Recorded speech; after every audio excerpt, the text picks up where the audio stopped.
really disgusting. And of course, good food should have some chocolate or golden syrup. And it's just a couple of tablespoons of each, maybe in the bottom. Delicious.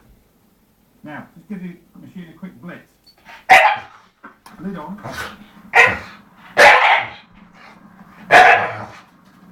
Blitz. 30 seconds, no more. And lift this off. You can see already the brown sugar has turned this mixture slightly darker colour already. And then we can pour our mixture over the top. Now what we're looking for is fill this 3/4.